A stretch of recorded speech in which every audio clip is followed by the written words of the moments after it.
Hello, नमस्कार प्रस्तुतियों। देखिए, इस क्लास के अंदर हम राजस्थान जीके के कुछ महत्वपूर्ण प्रश्न देख रहे हैं। और देखिए, जो भी विद्यार्थी सीटी एग्ज़ाम 12th लेवल की तैयारी कर रहे हैं, ठीक है, सीटी 12th लेवल की तैयारी कर रहे सभी अभ्यर्थियों के लिए ये प्रश्न बहुत ही महत्वपूर्ण रहने वाले हैं। और देखिए साथियों, अगर आपको सीटी 12th लेवल के अंदर 40% अंक लाने हैं, ठीक है, 40% अंक अगर आपको लाने हैं, तो इस चैनल पर करवाई जा रही सभी क्लासेस को शुरुआत से लेकर के एंड तक वॉच करिएगा। यह प्रश्न बहुत ही महत्वपूर्ण है, ठीक है साथियों। और देखिए, अगर आप इस चैनल पर करवाई जा रही सभी क्लासेस को रोज़ाना ज्वाइन करते हैं, तो आपके लिए प्रश्न सीटी एग्ज़ाम के लिए बहुत ही हेल्पफुल साबित होंगे। तो देखिए, अगर आप उदयपुर लर्निंग क्लासेस चैनल पर नए हैं, तो चैनल को सब्सक्राइब ज़रूर कर लीजिएगा, ठीक है। चैनल को सब्सक्राइब ज़रूर कर लीजिएगा। एग्ज़ाम के लिए बहुत ही महत्वपूर्ण प्रश्न रहने वाले हैं। और देखिए, अगर आपको इन प्रश्नों का आंसर पहले से आता है, तो साथ ही साथ कमेंट ज़रूर करिएगा, ठीक है। चलिए, तो देखिए आज का अपना बहुत ही महत्वपूर्ण प्रश्न है। जयपुर के सवाई माधो सिंह द्वितीय द्वारा अतिथियों के सत्कार हेतु किस महल का निर्माण करवाया गया? तो देखिए साथियों, जयपुर के सवाई माधो सिंह द्वितीय द्वारा अतिथियों के सत्कार हेतु यानी कि स्वागत हेतु कौन से महल का निर्माण करवाया गया, ये इस क्वेश्चन के अंदर पूछा गया है।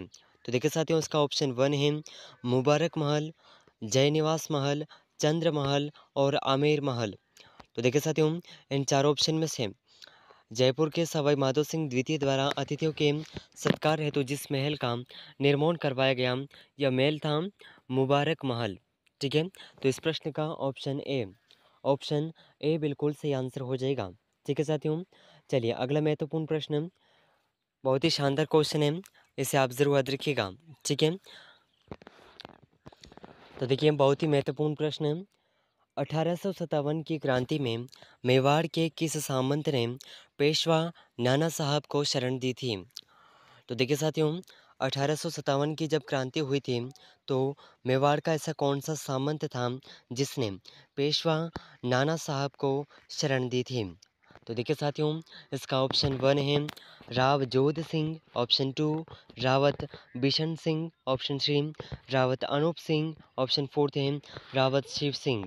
तो देखिए साथियों, पेशवा नाना साहब को शरण देने वाले जिसने 1857 की क्रांति के समय मेवाड़ के अंदर जो ऐसा सामंत जिसने पेशवा नाना साहब को शरण दी थी, तो ये सामंत कौन थे? तो इस प्रश्न का जो सही आंसर है, ठीक है साथियों, इस प्रश्न का सही आंसर हो जाएगा ऑप्शन ए राव जोध सिंह, ठीक है। तो इस प्रश्न का ऑप्शन ए बिल्कुल सही आंसर हो जाएगा। चलिए, अगला महत्वपूर्ण प्रश्न बहुत ही शानदार क्वेश्चन रहने वाला है। तो देखिए साथियों, क्वेश्चन नंबर 23 आपके सामने है। बहुत ही महत्वपूर्ण प्रश्न, ठीक है, एग्ज़ाम की दृष्टि से पूछा जाने वाला क्वेश्चन है, इसे आप ज़रूर याद रखिएगा। और इस क्वेश्चन के अंदर कुछ प्रश्न भी बन रहे हैं जिन्हें हम क्लियर करेंगे। तो देखिए साथियों, क्वेश्चन इस प्रकार है, ब्लू पोट्री को राजस्थान में किस शासक द्वारा लाया गया? तो देखिए, सबसे पहले क्लियर कर दें कि ब्लू पोट्री को राजस्थान में कौन से शासक द्वारा लाया गया। तो देखिए, इसका ऑप्शन 1 है मान सिंह द्वारा, ऑप्शन 2 राम सिंह द्वारा, ऑप्शन 3 भवानी सिंह द्वारा, ऑप्शन 4 है माधो सिंह द्वारा। तो देखिए साथियों, ब्लू पोट्री को राजस्थान में जिस शासक द्वारा लाया गया, ये शासक हैं मान सिंह, ठीक है। तो इस प्रश्न का ऑप्शन 1 बिल्कुल सही आंसर हो जाएगा, ठीक है। ऑप्शन 1 बिल्कुल सही आंसर हो जाएगा। अब देखिए, बात करते हैं ब्लू पोट्री को कहाँ से लाया गया, ठीक है। ब्लू पोट्री को कहाँ से लाया गया, तो इसका सही आंसर हो जाएगा लाहौर। ब्लू पोट्री को लाहौर से लाया गया था। और कहाँ पर लाया गया? जयपुर के शासक राम मान सिंह द्वारा, ठीक है। तो इस प्रश्न का जो ऑप्शन ए है, ऑप्शन ए इस प्रश्न का बिल्कुल सही आंसर हो जाएगा, ठीक है साथियों। चलिए, अगला महत्वपूर्ण प्रश्न बहुत ही शानदार क्वेश्चन है। तो देखिए, क्वेश्चन नंबर 24 आपके सामने है। बहुत ही शानदार क्वेश्चन, जमुनादास, छोटेलाल, बक्साराम, नंदलाल चित्रकला की किस शैली से संबंधित हैं? तो देखिए, ये सभी क्या हैं? चित्रकार हैं। और कौन सी चित्रकला की शैली से संबंधित हैं, ठीक है। तो देखिए, इसका ऑप्शन है ऑप्शन 1 झालावाड़ शैली से, ऑप्शन 2 जोधपुर शैली से, ऑप्शन 3 अलवर शैली से, ऑप्शन 4 है किशनगढ़ शैली से। तो देखिए साथियों, जमुनादास, छोटेलाल, बक्साराम और नंदलाल ये सभी कौन सी शैली से संबंधित हैं? तो इस प्रश्न का जो सही आंसर है, ठीक है। इस प्रश्न का जो सही आंसर है ऑप्शन सी बिल्कुल सही आंसर हो जाएगा। ये सभी अलवर शैली से संबंधित हैं। ठीक है, अलवर शैली से संबंधित हैं, तो इस प्रश्न का ऑप्शन सी बिल्कुल करेक्ट आंसर हो जाएगा। ठीक है साथियों, चलिए अगला महत्वपूर्ण प्रश्न बहुत ही महत्वपूर्ण रहने वाला है और एग्ज़ाम की दृष्टि से बहुत ही महत्वपूर्ण है। अगर आप सीटी 12th लेवल की तैयारी कर रहे हैं, ठीक है, तो इन प्रश्नों को एंड तक वॉच करिएगा, एक भी प्रश्न को बिना स्किप किए। और एग्ज़ाम तक इस चैनल पर करवाई जा रही सभी क्लासेस को लगातार ज्वाइन करते रहिएगा, ताकि आपको एग्ज़ाम के समय किसी भी प्रश्न को हल करने में कोई भी परेशानी ना हो। ठीक है, तो बहुत ही महत्वपूर्ण प्रश्न रहने वाले हैं। तो देखिए साथियों, अगला महत्वपूर्ण प्रश्न,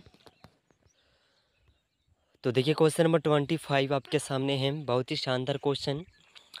महाराजा मानसिंह द्वारा निर्मित दुर्लभ हस्तलिखित लिखित ग्रंथों के संग्रह वाला पुस्तक प्रकाश केंद्र किस किले में स्थित है?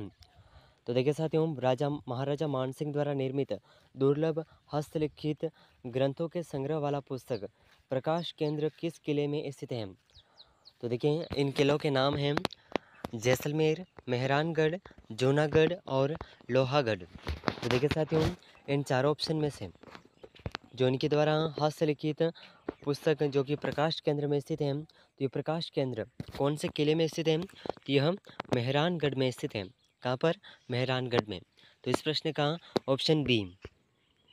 ऑप्शन बी सही आंसर हो जाएगा। और अगर पूछा जाए कि मेहरानगढ़ किला किस जिले में स्थित है, ठीक है, तो किस जिले में स्थित है अगर पूछा जाए, तो यह जोधपुर जिले में स्थित है। कहाँ पर है? जोधपुर जिले में स्थित है मेहरानगढ़ किला। ठीक है, ज़रूर याद रखिएगा, बहुत ही महत्वपूर्ण प्रश्न है। चलिए साथियों, अगला महत्वपूर्ण प्रश्न क्वेश्चन नंबर 26। चलिए तो देखिए साथियों, क्वेश्चन नंबर 26 आपके सामने है। बहुत ही शानदार क्वेश्चन, इस प्रश्न को ज़रूर याद रखिएगा। ठीक है, तो देखिए क्वेश्चन इस प्रकार है, संत रामचरण जी कौन से संप्रदाय के संस्थापक थे? तो देखिए संत रामचरण जी कौन से संप्रदाय के संस्थापक थे, इस क्वेश्चन के अंदर पूछा गया है। तो देखिए इस प्रश्न के ऑप्शन हैं, ऑप्शन 1 राम स्नेही संप्रदाय, ऑप्शन 2 सर्वर्गी संप्रदाय, ऑप्शन 3 नवल संप्रदाय, ऑप्शन 4 है जसनाथी संप्रदाय। तो देखिए साथियों, अगर बात करें संत रामचरण जी जिस संप्रदाय के संस्थापक थे, ठीक है, ये संप्रदाय है राम स्नेही संप्रदाय। और अगर इस संप्रदाय की प्रमुख पीठ की बात करें, ठीक है, इस संप्रदाय के प्रमुख पीठ की बात करें तो यह शाहपुरा में स्थित है। कहाँ पर है? शाहपुरा में। ज़रूर याद रखिएगा, बहुत ही महत्वपूर्ण प्रश्न है। ठीक है साथियों, चलिए अगला महत्वपूर्ण क्वेश्चन, क्वेश्चन नंबर 27। चलिए तो देखिए अगला क्वेश्चन है, क्वेश्चन नंबर 27, बहुत ही महत्वपूर्ण प्रश्न है। किन वर्षों में संभागीय आयुक्त के पद को समाप्त और पुनर्स्थापित कर दिया गया था? तो देखिए साथियों, ऐसा कौन से वर्ष थे जिसमें संभागीय आयुक्त के पद को समाप्त और पुनर्स्थापित कर दिया गया? तो देखिए साथियों, इसका ऑप्शन है, ऑप्शन 1 1966 में समाप्त और 1973 में पुनर्स्थापित, ऑप्शन 2 है 1962 में समाप्त और 1987 में पुनर्स्थापित, ऑप्शन 3 1962 में समाप्त और 1971 में पुनर्स्थापित, ऑप्शन 4 है 1959 में समाप्त और 1987 में पुनर्स्थापित। तो देखिए साथियों, इन चारों ऑप्शन में से जो इस प्रश्न का सही आंसर है यह है संभागीय आयुक्त के पद को जिस वर्ष समाप्त और पुनर्स्थापित किया गया, यह ऑप्शन है ऑप्शन बी। ठीक है, 1962 में समाप्त और 1987 में पुनर्स्थापित किया गया। और जब पुनर्स्थापित किया गया, ठीक है, जब 1987 में पुनर्स्थापित किया गया तो यह किसके द्वारा किया गया? ठीक है, तो इससे अगर पूछा जाए कि किसके द्वारा किया गया, तो आप ज़रूर याद रखिएगा, इसे हरिदेव जोशी के द्वारा स्थापित किया गया। ठीक है, हरिदेव जोशी के द्वारा। ज़रूर याद रखिएगा, बहुत ही महत्वपूर्ण क्वेश्चन है। ठीक है साथियों, चलिए अगला क्वेश्चन, क्वेश्चन नंबर 28। तो देखिए साथियों, क्वेश्चन नंबर 28 आपके सामने है। बहुत ही शानदार क्वेश्चन है। पूर्व में जब घग्गर नदी बाढ़ के उफान में होती थी तो कहाँ तक पहुँच जाती थी? तो देखिए जब घग्गर नदी के अंदर बाढ़ आती थी, ठीक है, जो बाढ़ के उफान में होती थी, तो वह कौन से क्षेत्र तक पहुंच जाती थी, इस क्वेश्चन के अंदर पूछा गया है। तो देखिए साथियों इसका ऑप्शन 1 है तिलवाड़ा बाड़मेर, हनुमानगढ़, अनूपगढ़ और फोर्ट आभास। तो देखिए साथियों जब घग्गर नदी उफान पर होती थी, तो ये जब जिस क्षेत्र तक पहुंची थी, ये क्षेत्र है फोर्ट आभास। ऑप्शन डी इस प्रश्न का बिल्कुल सही आंसर हो जाएगा। और देखिए फोर्ट आभास ये जो क्षेत्र है ये कहाँ पर है, तो यह पाकिस्तान में है। कहाँ पर है, पाकिस्तान में यह क्षेत्र स्थित है। तो ज़रूर याद रखिएगा। ठीक है साथियों, चलिए तो देखिए अगला महत्वपूर्ण प्रश्न।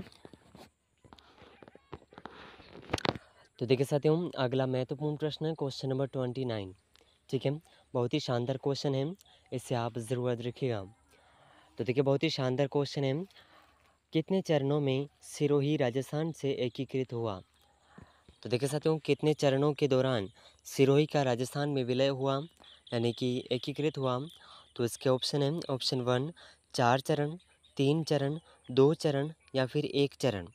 तो इन चारों ऑप्शन में से जो इस प्रश्न का सही आंसर है, सिरोही का जो राजस्थान के अंदर एकीकरण हुआ यह 2 चरणों में हुआ था। ठीक है, 2 चरणों में। तो ज़रूर याद रखिएगा, बहुत ही महत्वपूर्ण क्वेश्चन है। ठीक है साथियों, चलिए अगला क्वेश्चन, क्वेश्चन नंबर 30। तो देखिए साथियों क्वेश्चन नंबर 30 आपके सामने है, बहुत ही महत्वपूर्ण प्रश्न। कलाकार जो बीकानेर के प्रसिद्ध मथेरण परिवार से संबंधित हैं, यानी कि मथेरण परिवार से संबंधित कलाकारों के बारे में पूछा गया है। तो ऐसे कौन से कलाकार हैं जो मथेरण परिवार से संबंधित हैं। तो देखिए इसके ऑप्शन के अंदर नाम है, ऑप्शन 1 मुन्नालाल एवं मुकुंद, ऑप्शन 2 अहमद अली एवं शाह मोहम्मद, ऑप्शन 3 नारायण दास एवं बिशन दास, ऑप्शन 4 है रामनाथ एवं मनोहर। तो देखिए साथियों इन चारों ऑप्शन में से जो कलाकार मथेरण परिवार से संबंधित हैं, ये कलाकार हैं मुन्नालाल एवं मुकुंद। तो इस प्रश्न का ऑप्शन ए बिल्कुल सही आंसर हो जाएगा। ठीक है साथियों, ऑप्शन ए बिल्कुल सही आंसर हो जाएगा। तो इन सभी प्रश्नों में से आपके कितने क्वेश्चन सही हुए हैं, कमेंट के अंदर ज़रूर बताइएगा। और देखिए साथियों अगर आप उदयपुर लर्निंग क्लासेस चैनल पर नए हैं तो चैनल को सब्सक्राइब जरूर कर लीजिएगा। सीटी 12th लेवल की तैयारी कर रहे हैं सभी अभ्यर्थियों के लिए इस चैनल पर करवाई जा रही सभी महत्वपूर्ण प्रश्नों की क्लासेस बहुत ही हेल्पफुल साबित रहेंगी। तो क्लासेस को लगातार ज्वाइन करते रहिएगा। ठीक है, तो देखिए साथियों उम्मीद करते हैं कि क्वेश्चन आपके लिए बहुत ही हेल्पफुल साबित होंगे। तो इनमें से आपके कितने क्वेश्चन सही हुए हैं कमेंट करके ज़रूर बताइएगा। अगर आप चैनल पर नए हैं तो चैनल को सब्सक्राइब जरूर कर लीजिएगा और इस क्लास को अपने साथियों के साथ शेयर ज़रूर करिएगा। मिलते हैं अगले महत्वपूर्ण प्रश्नों के साथ में, तब तक के लिए जय हिंद, जय भारत।